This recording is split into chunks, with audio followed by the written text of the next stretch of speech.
Este programa mixto contiene elementos de lenguaje, salud, sexo y violencia que solo pueden ser escuchados por niñas, niños y adolescentes bajo la supervisión de sus madres, padres, representantes o responsables. Informe RCR presenta Titulares de la Mañana con Pedro García Otero.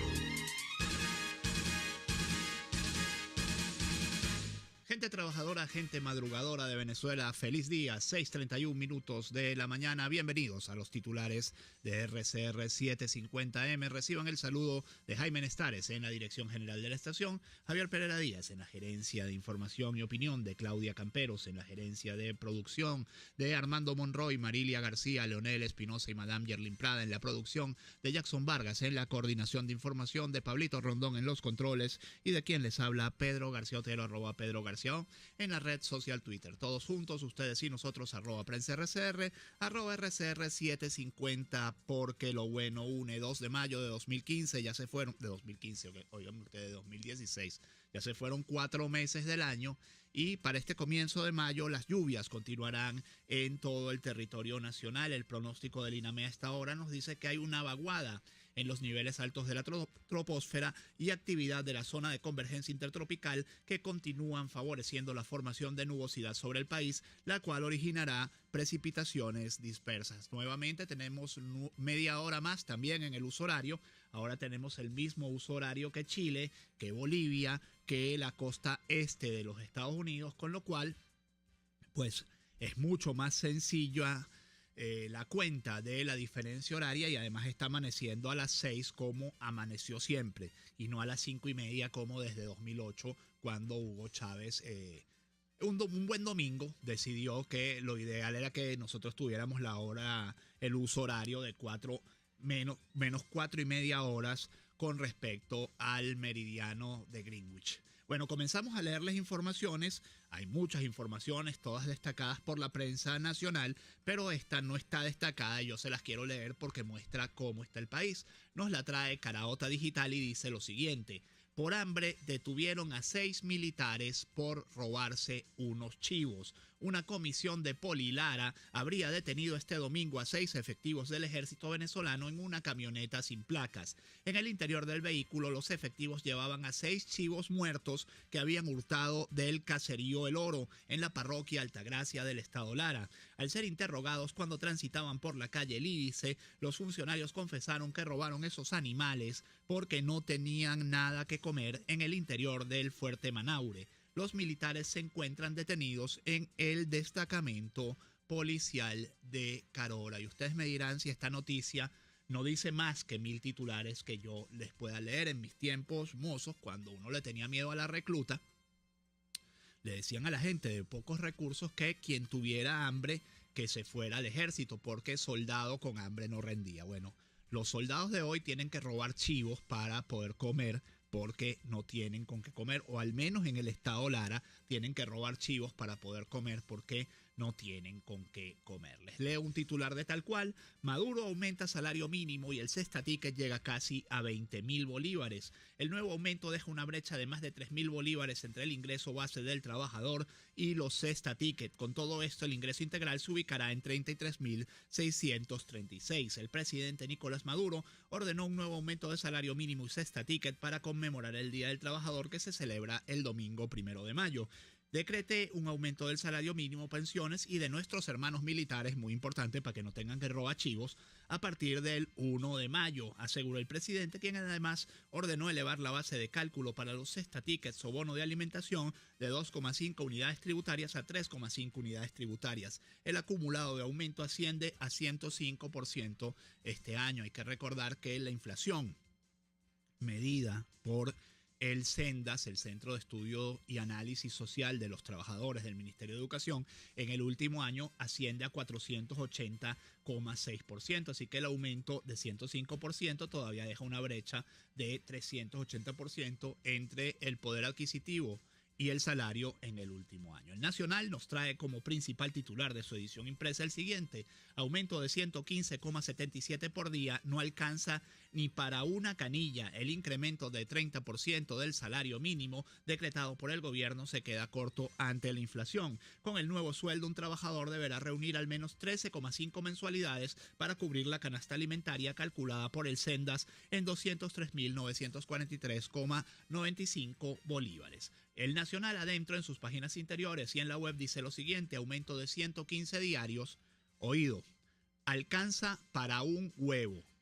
El economista Ronald Balsa afirmó que el nuevo incremento del salario no detendrá la caída del poder de compra causada por la inflación. Tal como se esperaba, el presidente Maduro aumentó el salario mínimo a propósito del Día del Trabajador. El sábado decretó un aumento del 30% que llevó el sueldo de 11.577,81 bolívares a 15.051 bolívares, un alza de 3.473 bolívares y 115,77 bolívares por día. El excedente que recibirán los trabajadores activos, además de jubilados y pensionados, se sigue quedando corto frente a la variación en el precio de los bienes y servicios. Los 115,77 bolívares que se cobrarán de más, por ejemplo, alcanzan para comprar apenas un huevo que se vende en 100 bolívares. Pues a pesar de que el cartón de 30 unidades está regulado en 420 bolívares, se expende hasta en 3.000 bolívares. Y esto, y agrego yo, esto no está en la nota, es lo que ha pasado en las últimas semanas en previsión del 1 de mayo, en previsión del aumento que iba a dar Maduro. Perdonen, pues todo subió, la carne ya pasó de 3.000 bolívares el kilo, perdonen, los huevos llegaron a 3.000 bolívares el kilo, bueno, así todo, el jamón subió de los 3.000 bolívares el kilo y así sucesivamente. Perdonen ustedes un inoportuno ataque de tos. Sigo leyéndoles titulares. Los mecanismos con los que amenazó Maduro si se da su salida del poder, nos dice Caraota Digital. El presidente Nicolás Maduro informó el domingo 1 de mayo que solicitó apoyo a las Fuerzas Armadas para que permanezcan unidas con la clase obrera y la milicia. De igual forma, el mandatario hizo un llamado para una huelga general indefinida si la oposición llega a tomar el poder. Asimismo, denunció un nuevo intento de magnicidio, a lo que aseguró que sobrevivirá a los mismos y llegará hasta el 2062, y advirtió con ir a las calles y declararse en rebelión total en caso de que salga del poder. Si la oligarquía hiciera algo contra mí y lograra tomar este palacio de Miraflores por una vía o por otra, yo les ordeno a ustedes, hombres y mujeres de la clase obrera, declararse en rebelión y decretar una huelga general indefinida hasta obtener la victoria frente a la oligarquía, indicó el mandatario. Maduro reiteró que si como producto de la guerra económica ellos provocaran eventos por una vía o por la otra, nosotros, empezando por mí, me declararía en rebelión total contra la oligarquía y me iría a la lucha en las calles. Bueno, varios comentarios que hacer. Uno se los hacía Nicolás Maduro. ¿De qué huelga general estamos hablando? Si aquí la huelga general la acaba de decretar él mismo, si el sector público trabaja mediodía los lunes, mediodía los martes y para miércoles, jueves y viernes. Cuando trabaja lunes y martes, porque la mayoría de la gente tampoco, o mucha gente tampoco llega los lunes a trabajar. El segundo comentario es que vuelven las acusaciones de magnicidio. Maduro decía que habían descubierto unas tomas sospechosas de unas terrazas frente a la Plaza Oleari y por eso él había mandado a cambiar la ruta de la marcha, que entonces era en Miraflores. Dijo también que ya había detenidos por un intento golpista, etcétera, etcétera. Vuelve a lo mismo. Bueno, y sobre lo de declararse en rebelión popular, Maduro se viene declarando en rebelión popular desde 2 meses antes del 6 de diciembre, cuando ya vio que iba a perder estrepitosamente las elecciones. Ya dijo que él se iba a declarar en rebelión popular. Nada de eso ha pasado. Lo que sí ha pasado es que se ha escudado en el CNE y en el TCJ para impedir lo que le viene. Lo que le viene es un referendo revocatorio que lo tiene angustiado. La oposición entregará, por cierto, y esto nos lo dice el Universal, firmas para solicitar el revocatorio este 3 de mayo. Se recolectaron 2,5 millones de rúbricas. El gobernador del estado Miranda, Enrique Capriles, señaló que el próximo 3 de mayo la Mesa de la Unidad Democrática entregará al Consejo Nacional Electoral las firmas correspondientes al 1% de los inscritos en el registro electoral, lo que representa el primer paso para activar el referendo revocatorio al presidente Nicolás Maduro. Y la rectora Tania de Amelio nos sale con esta sorpresita, otra sorpresita sobrevenida. Dice Tania D'Amelio que debe cumplirse el plazo de 30 días para entregar firmas del revocatorio. Bueno, inmediatamente ya le han caído encima a la rectora Tania D'Amelio porque el plazo de 30 días es eso, es un plazo, no un término. No se deben entregar al término de 30 días. Términos fatales que llaman en derecho. Hay una gran diferencia entre plazos y términos. Bueno, la rectora D'Amelio confunde plazos con términos, confunde la gimnasia con la magnesia y las churras con las merinas, y por lo tanto, bueno, probablemente su opinión se imponga, pues, porque ellas tienen el poder por ahora, ellas tienen la capacidad de someter a una sociedad completa. Data Analysis dice que casi 70% de la población quiere revocar a Nicolás Maduro, y eso es lo que lo tiene, o los tiene realmente tan asustados. Abrí con militares, cierro este bloque también con militares. Detienen a teniente y sargento de la Guardia que transportaban droga en camioneta del ejército. Estos eran menos inocentes que los que robaban chivos. Durante la tarde de este domingo se llevó a cabo una operación en la que resultaron detenidos un sargento y un teniente de la Guardia Nacional Bolivariana por trasladar un alijo de droga en una camioneta del ejército. Durante el operativo, la camioneta marca Land Cruiser, placa MD 239, se volcó y dejó como resultado un fallecido y varios heridos. Presuntamente los dos militares detenidos pretendían escaparse de la policía y de la Guardia y se voltearon en la autopista Páez. Según publican los periodistas de sucesos, la camioneta transportaba un alijo de 42 panelas de marihuana.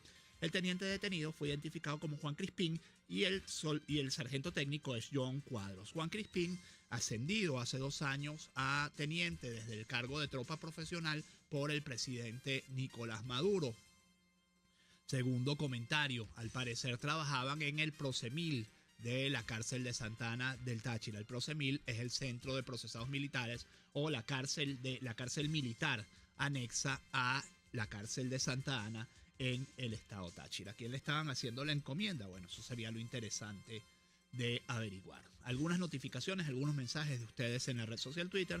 Dice Mem, en San Juan de los Morros hoy no hay trabajo ni clases porque ayer fue 1 de mayo. Bueno, aquí está la huelga general indefinida. Dice Delvi Guada, huevos a 3.000 el cartón. Sí, ciertamente llegaron a 3.000 en muchos sitios. Lenza Cata dice, Venezuela, extraño país en donde el salario mínimo no alcanza ni siquiera para hacer una sopa decente. Y nos dice Guainia, hola, hice un comentario de la hora hace 4 meses cuando empecé a escribir la media hora de Chávez aumentaba el consumo eléctrico. Dice Versos un tuitero, Maduro quiere auditar las firmas de los venezolanos, pero ¿por qué no muestra su partida para ver si la auditamos? Dice Gustavo Gucci, no es hora de celebrar un aumento, es hora de celebrar por Venezuela que huele a libertad. Voy a cerrar este bloque con un servicio público. Se solicita con urgencia Eutirox de 25 o 50 miligramos, Eutirox de 25 o 50 miligramos para Josefina de Díaz. Josefina de Díaz, 0416-806-9348.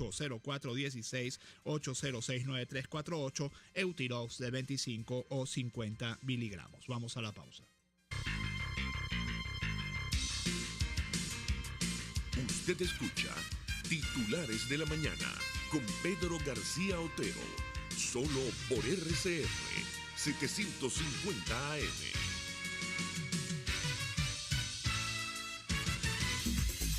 En Global Therap rehabilitamos tus lesiones con verdaderos profesionales de la fisioterapia. Tratamos hernias discales, fracturas, desgarros, contracturas musculares, consulta de fisiatría y drenaje linfático. ¿Y dónde? En el Centro Comercial Multiplaza Paraíso Nivel Empresarial 2.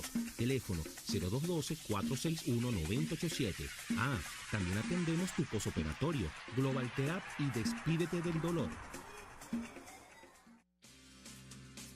Ante la escasez de agua, muchos caraqueños se han visto en la necesidad de comprar botellones o cisternas del vital líquido, situación que afecta a la economía familiar. Con el programa Agua para la Vida, la Alcaldía Metropolitana de Caracas trabaja para disminuir el impacto de la escasez de agua, con la entrega de tanques y el envío de cisternas a las parroquias. Alcaldía Metropolitana, seguimos dando la cara por Caracas.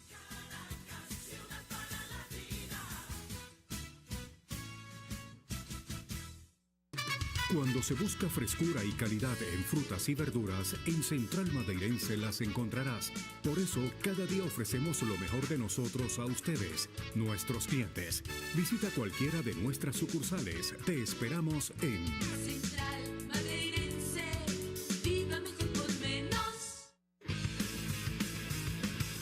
palabra bien dicha y en el momento oportuno puede hacer la diferencia. Palabras sueltas pueden no significar nada, pero juntas pueden mover el mundo. Palabras más o menos me estás dejando. Descúbralas junto a una periodista intrépida, incisiva y audaz, María Alejandra Trujillo en Palabras más, palabras más, palabras menos. Palabras más, palabras menos. De lunes a viernes, a partir de las 7 de la mañana, por RCR 750 AM.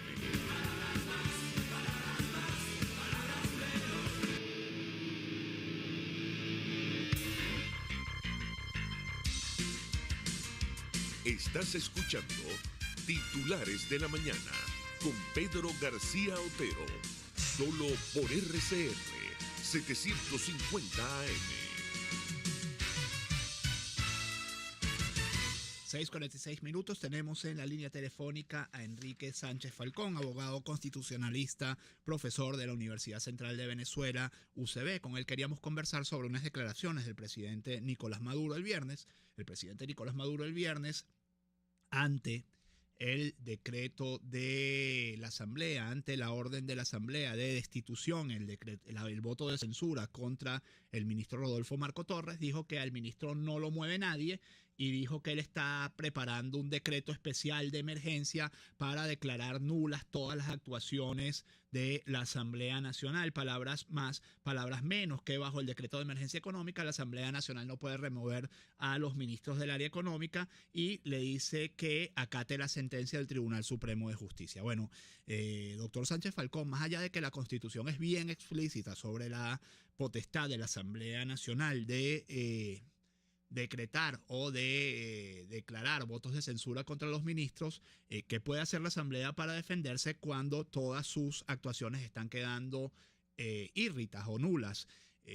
Además, hay que decir que este fin de semana o el viernes el Tribunal Supremo aprobó la ley de bono de alimentación, pero le ordenó a la Asamblea encontrarle la viabilidad económica. ¿La Asamblea Nacional es acaso Ministerio de Finanzas para encontrarle la viabilidad económica a algo que apruebe como ley? Buen día, su comentario, por favor. Buenos días, Pedro. Saludo a usted y a su distinguida audiencia. Mire, lo que está planteado es sencillamente una manifiesta actitud de la Asamblea por manifiesta actitud del Poder Ejecutivo y del Tribunal Supremo de Justicia por obstruir la acción de la Asamblea. Ya es manifiesta esa actitud, si uno bien ya casi son alrededor de 12 sentencias del Tribunal Supremo de Justicia por el cual prácticamente bloquea todas las acciones de la Asamblea. Yo creo que ante esa actitud, mire, jurídicamente es claro, la Constitución es absolutamente claro, la Asamblea tiene que continuar realizando su actividad independientemente de que continúe el Tribunal Supremo de Justicia por orden del Poder Ejecutivo realizando esa obstrucción. A la Asamblea no le queda otro camino. Probablemente están buscando que la Asamblea y que la oposición busque atajos. Mire, no es el caso. La Asamblea tendrá que seguir realizando su actividad. Está dentro del marco de la Constitución y eso será lo que tiene. Y eso necesariamente va de alguna manera a crearle una situación al Poder Ejecutivo y al Tribunal Supremo de Justicia con el cual van a quedar envueltos en algún momento en una suerte de bola de nieve que los va a arrastrar. Pues.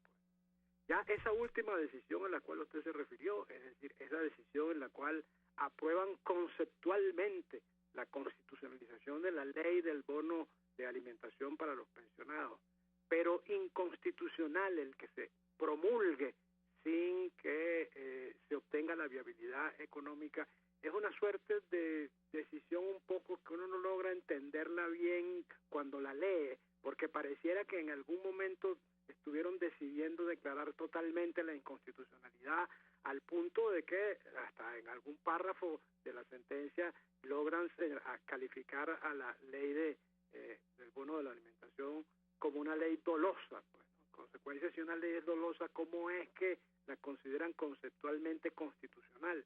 obviamente pareciera que es que en algún momento estuvieron decididos a declararla inconstitucional totalmente, pero recibieron alguna instrucción o se dieron cuenta de lo mal que quedarían ante el país, ante negar un beneficio, en el caso de negar un beneficio de esa naturaleza, y buscaron la manera entonces de esa especie rara de declararla conceptualmente, pero impromulgable, pues. Doctor, una pregunta. Yo quisiera que usted, como abogado que es, como experto que es en la materia, nos definiera la diferencia entre plazo y término. La rectora Tania de Amelio, ayer en Twitter decía que lo de los 30 días para entregar las firmas al CNE no era un plazo sino un término, pero el reglamento dice claramente plazo. ¿Usted nos puede definir, por favor, la diferencia legal entre un plazo y un término? Sí, obviamente. O sea, un término, digamos, es un periodo, un tiempo que necesariamente tiene que cumplirse y que en consecuencia no se pueden realizar las actuaciones que correspondan sucesivamente sino una vez que venza ese término. Un plazo es simplemente un periodo durante el cual se puede realizar en cualquier momento una determinada actuación e inmediatamente pasar sucesivamente a la actuación que corresponda. Es decir, el plazo es para completar un requisito, se completa ese requisito y se pasa inmediatamente a la actuación sucesiva que corresponda. Es un abuso de parte de los rectores o las rectoras del CNE tratar de interpretar eso de una manera distinta. Volvemos a que hay un principio general, que es que el Consejo Nacional Electoral como órgano fundamental del poder electoral está para de alguna manera viabilizar la expresión de la voluntad popular, no para obstruirla. En consecuencia, si se presenta los requisitos para la realización del referéndum revocatorio, deberían promover ese referéndum revocatorio de manera inmediata. Esa es su función, de alguna manera facilitar la expresión de la voluntad popular a través del sufragio.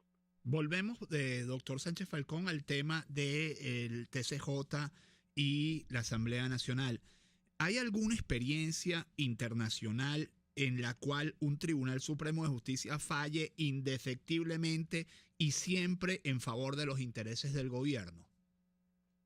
Mire, solo los regímenes absolutamente autoritarios, solo los regímenes dictatoriales, solo los regímenes en los cuales tanto la ley como los organismos encargados de la ley están al servicio del autócrata, eso sucede. Si uno piensa, por ejemplo, en los regímenes autoritarios del siglo XX, obviamente estará pensando que eso ocurrió en la Alemania nazi, en la Italia de Mussolini, probablemente no, seguramente ocurrió, como todos sabemos. Pero en todo caso estamos hablando de sistemas en los cuales el Estado de Derecho no funciona. Allí la voluntad del jerarca, la voluntad del autócrata es la ley. En consecuencia, todo el mundo se tiene que someter a ella. En un régimen democrático eso no es así. En un régimen democrático el gobierno no es el gobierno de los hombres, sino el gobierno de las leyes. Muchísimas gracias, doctor Enrique Sánchez Falcón, abogado constitucionalista, informándonos sobre cómo está la situación en el TCJ o con el TCJ, luego de que el presidente Maduro dijera que pues a él le daba spleen cualquier cosa que decidiera la Asamblea Nacional sobre la destitución de ministros. 3 titulares para cerrar.